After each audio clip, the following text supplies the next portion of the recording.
Selamat pagi, salam sejahtera bagi kita semua.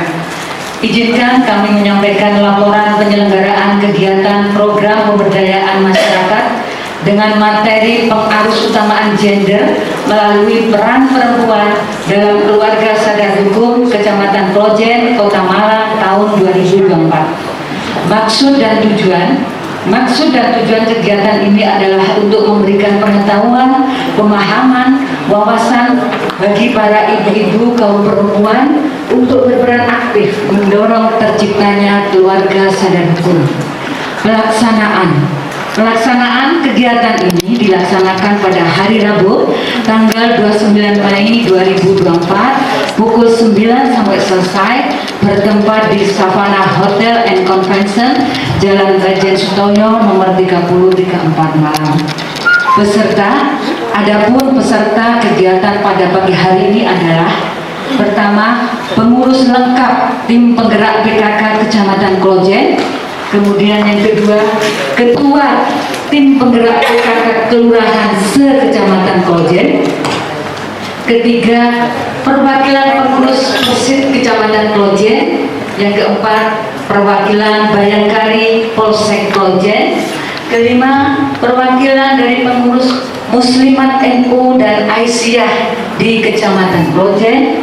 Kemudian serta perwakilan perempuan pegiat sosial, lembaga kemasyarakatan, dan tokoh perempuan yang ada di wilayah Kecamatan Klojen. Narasumber pada pagi hari ini ada dua, yaitu yang pertama, Ibu Dr. Anda Hajah Hani Andriani Wahyu Hidayat selaku PJ Ketua Tim Penggerak PKK Kota Malang. Kemudian narasumber yang kedua, Ibtu Husnul Khotimah SE selaku Kanit Perlindungan Perempuan Anak Polresta Malang Kota. Sumber pendanaan dan laporan penyelenggaraan kegiatan ini kami sampaikan. Untuk selanjutnya mohon berkenan Bapak Camat Klojen atau yang mewakili untuk membuka acara. Sekian, terima kasih. Wassalamualaikum warahmatullahi wabarakatuh. Ucapan selamat datang dan sekaligus berkenan membuka acara yang akan disampaikan oleh Camat Klojen yang dalam hari ini diwakili oleh Bapak Sekretaris Kecamatan Klojen kepada Bapak Insinyur Agus Tri Putranto MT. Disilakan. Yang terhormat Ibu PJ Ketua Tim Penggerak PKK Kota Malang, Ibu Dr. Anda Hajah Hani Andriani Wahyu Hidayat. Yang saya hormati Ibu Ibtu Husnul Khotimah SE Kanit PPA Polresta Malang Kota. Yang saya hormati Ketua Tim Penggerak PKK Kecamatan Klojen beserta jajaran. Yang saya hormati tamu kehormatan ibu-ibu tim penggerak PKK dari 4 kecamatan Kota Malang. Yang saya hormati ketua tim penggerak PKK Kelurahan se-Kecamatan Klojen serta ibu-ibu para undangan dari komunitas dan pegiat sosial yang ada di Kecamatan Klojen. Alhamdulillah, puji syukur kepada Allah Subhanahu wa Ta'ala, Tuhan yang Maha Esa. Karena misalkan kita lagi menginjak semut, ya, kalau semut itu nggak gigit, kita nggak tahu kalau lagi nginjek, gitu ya. Jadi artinya di situ ada kata-kata diskriminasi. Bagaimana kita itu orang lain tahu kalau kita diperlakukan dengan tidak baik, kalau kita diem disentak menu, disepak menu, itu ya, misalkan ya seperti itu ya. Artinya itu kan kita harus berani speak up gitu. Nanti Ibu Husnul akan bahas dengan tuntas. Bisa lanjut mungkin? Nah, ini pengertian kadarkum sesuai dengan judul tadi di sini. Nanti akan saya jelaskan peran perempuan.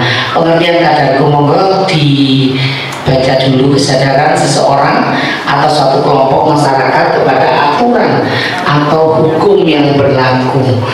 Artinya kita ini dibuat melek hukum. Jangan berarti aku harus sekolah menjadi sarjana hukum. Bukan seperti itu. Tapi paling tidak secara global mengetahui bahwa mungkin salah satunya mungkin ya Bu Husnul, misalnya membicarakan orang itu termasuk pencemaran nama baik, betul ya? Pencemaran nama baik, ada pasalnya berapa itu saya nggak tahu, nanti beliaunya yang akan membahas tuntas. Jadi ibu-ibu tadi tahu intinya memahami dulu apa sih kadarkum, kesadaran hukum, apa yang membuat kita harus melek hukum itu, tahu hal-hal yang mana yang boleh dan tidak boleh.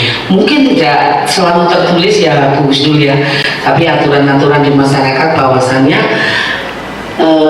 membicarakan atau mencemarkan nama baik orang itu sudah masuk ke ranah hukum sebetulnya. Jadi kita harus hati-hati di dalam berucap. Kemudian ini keluarga kadarkum, silakan kelompok keluarga sadar hukum. Artinya di sini ada warga yang berfungsi menghibur warga masyarakat dengan kemauannya sendiri, berusaha untuk meningkatkan kesadaran hukum bagi dirinya.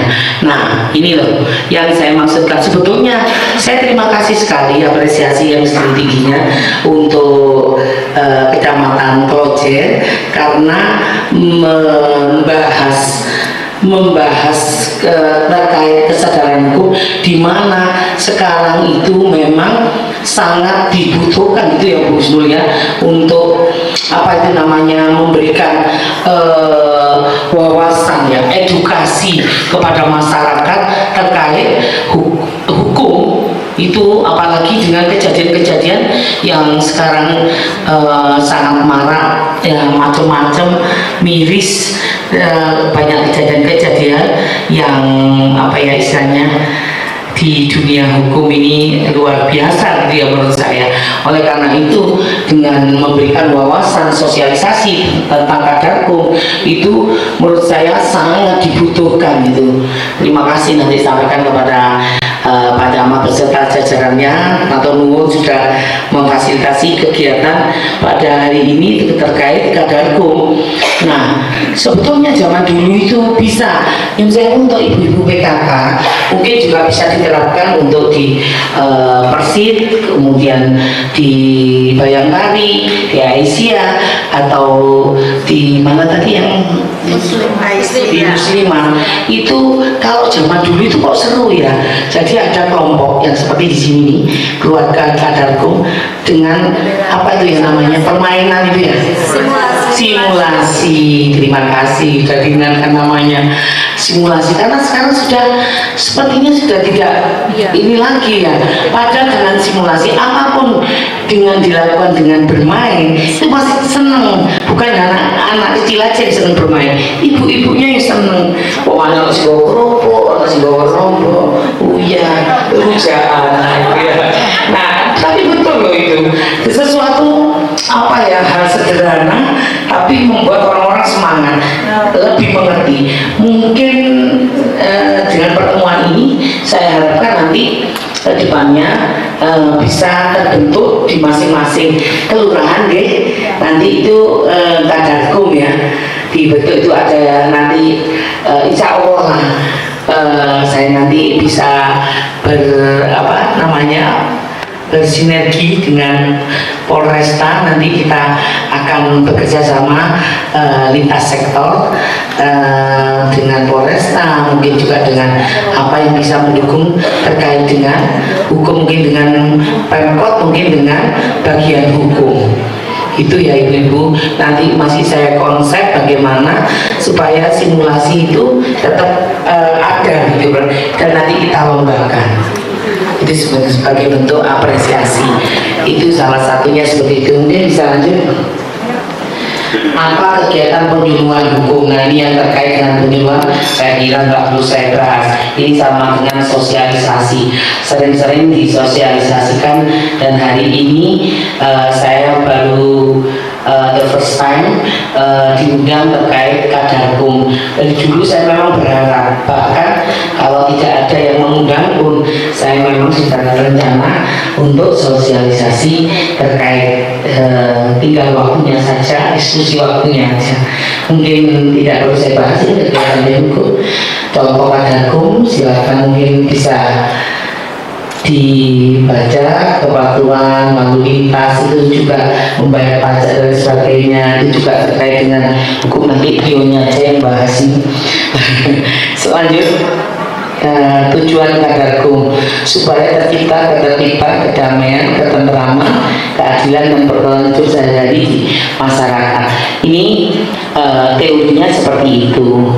Nah, sekarang tinggal kita prakteknya.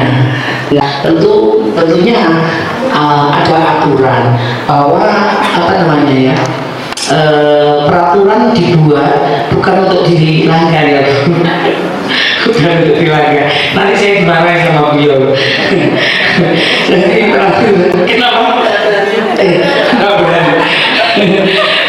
Ini supaya ibu semangat ya, biar mengedukasi dirinya ya, ininya perempuan itu pokoknya kudu pinter sembarang.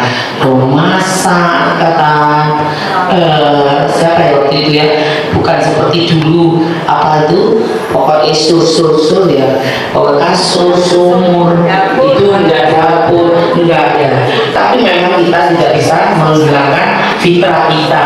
Terus untuk disuruh bapak ya setan apa makan, aku sekarang wanita masa kini, aku tidak mengenal sotil, tidak mengenal apa ulet-ulet, what is the meaning ulet-ulet, tidak ya, artinya tetaplah kita tetap seperti itu mempersembahkan yang terbaik untuk keluarga.